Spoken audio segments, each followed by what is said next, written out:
Vous avez choisi d'acheter un grand angle. Mais lequel? Parce que les grands angles sont nombreux. Nombreux sont les choix proposés par les constructeurs, nombreuses sont les focales différentes et toutes ne permettent pas le même résultat ni n'offrent les mêmes possibilités. Je vous propose donc dans cet épisode de regarder quels sont les différents types de grands angles proposés et de quelle manière les utiliser au mieux. Je vous le disais, il y a plusieurs types de grands angles. Premier grand angle, le 35 mm. Ce 35 mm, nous l'avons tous sur notre zoom transstandard et nous avons tendance à ne plus y penser, à ne plus faire attention à lui. Alors pourquoi acheter un 35 mm spécifiquement? Pourtant, il a marqué l'histoire de la photo. Il est très utilisé tout au long de l'histoire de la photographie par les plus grands noms. Et puis, il a un grand avantage, il permet non seulement des cadrages grand angle, mais il permet aussi de faire des photos de portrait sans pour autant déformer son sujet, ce qui ne serait pas sans doute du goût du sujet, à moins d'une recherche esthétique particulière. Second grand angle, un peu plus large, de 28 mm, lui aussi disponible sur nos objectifs transstandards. Déjà, on commence à avoir plus d'espace.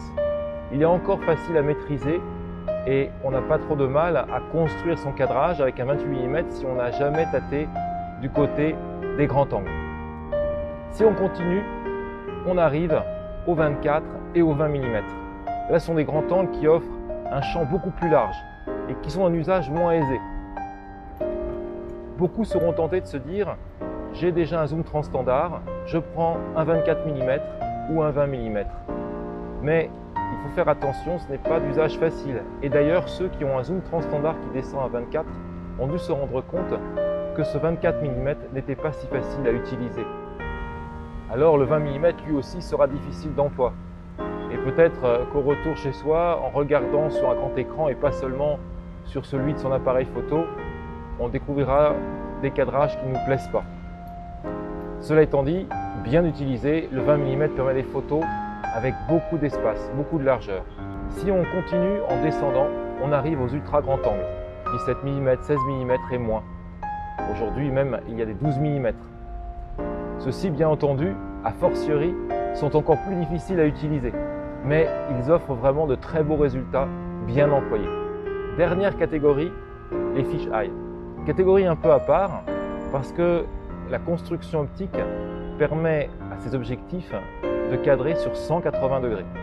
Avec deux résultats possibles, les fisheye plein cadre, vous aurez un effet 180 degrés qui remplira le format de votre photo, et les fisheye avec un effet arrondi.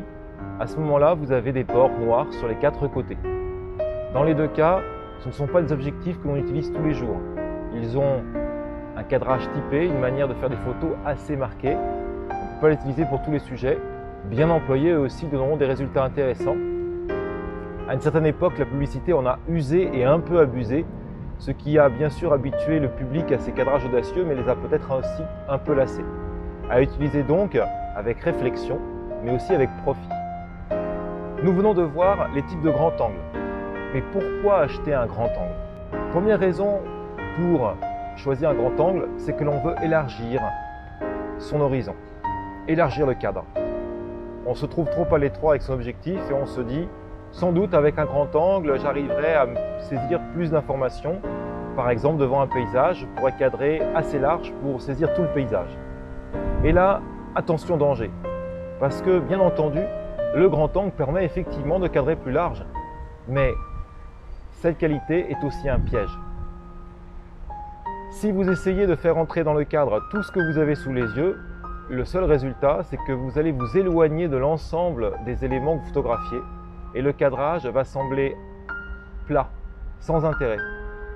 En fait, le secret, c'est qu'il faut choisir un étagement de plan. Autrement dit, il ne faut pas que tous les éléments soient au même niveau. Choisir un premier plan et finalement donner un effet de perspective. Alors là, effectivement, on peut cadrer plus large. Mais cela demande un peu d'habitude. C'est pour ça que je disais tout à l'heure que les 24, 20 mm et au-delà, les focales encore plus courtes, demandent un apprentissage. Second intérêt du grand angle, c'est de rentrer dans l'action. Cela peut sembler antinomique avec ce que je viens de dire puisqu'on veut cadrer large. Mais justement, comme on cadre large, on peut se permettre d'aller proche du sujet, très proche même. Nombreux sont les photographes de reportage, les photographes urbains, à choisir d'être tout proche de leur sujet, quasiment à s'y coller, À tel point d'ailleurs que les personnes ont parfois l'impression qu'on ne les saisit pas, qu'on ne les a pas dans le cadre. Et pourtant, ils sont peut-être sur le côté, mais ils sont bien là présents. Et le grand angle permet cet effet de proximité. Si vous regardez avec un œil attentif les nombreuses photos faites par les photoreporters, vous verrez que très souvent, c'est un grand angle qui est utilisé. Et même parfois un ultra grand angle, donc du 20 mm, du 17 mm et en dessous, pour arriver à donner une vie, une dynamique au cadrage. Troisième intérêt du grand angle, il permet de jouer sur les perspectives. Comme je le disais tout à l'heure, c'est un intérêt premier lorsqu'on fait des cadrages en grand angle, de bien choisir sa façon de photographier. Si vous vous approchez du sujet, bien sûr, comme je l'ai dit à l'instant, mais si en plus vous jouez sur les perspectives, alors les photos au grand angle sont irremplaçables et elles sont particulières.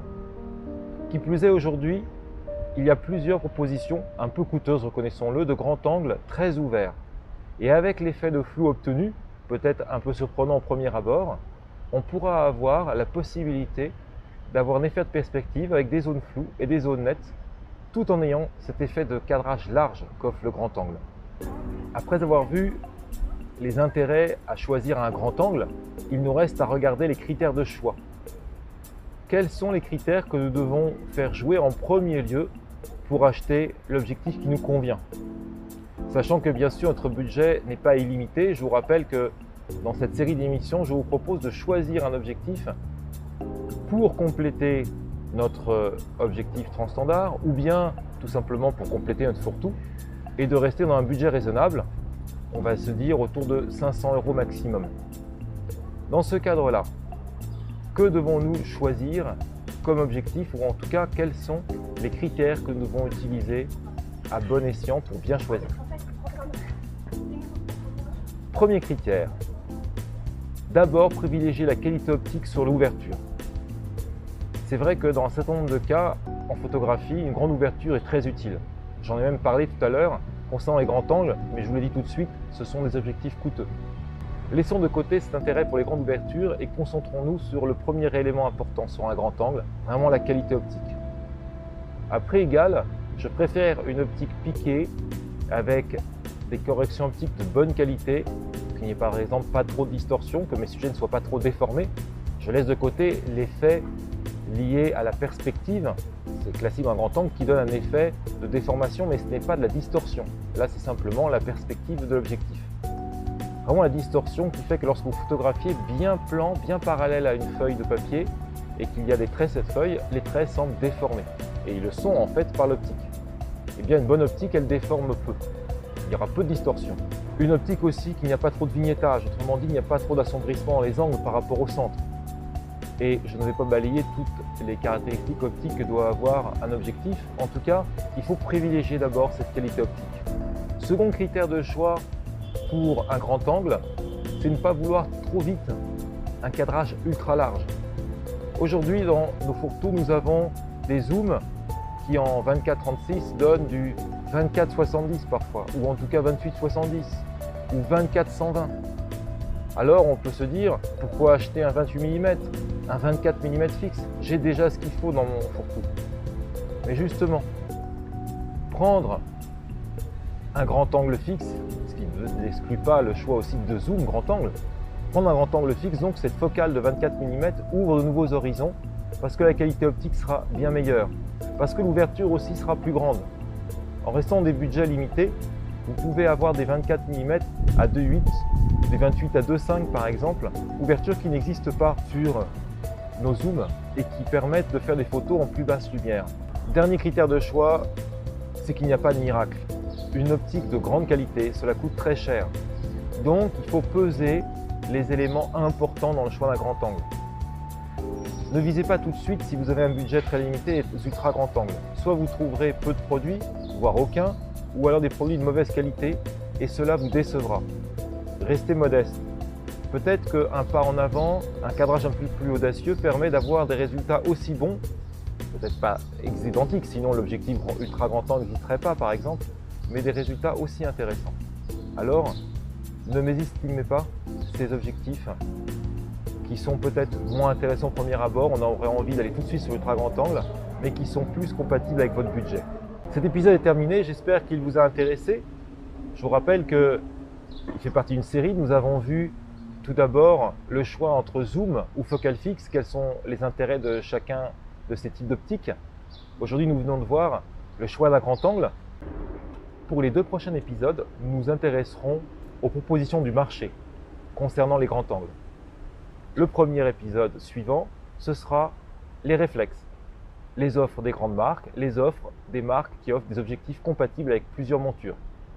Et puis, l'épisode d'après, cela sera le cas des marques d'hybrides et bien sûr encore les objectifs hybrides proposés par les marques qui offrent des objectifs compatibles. À bientôt pour cette revue des offres du marché.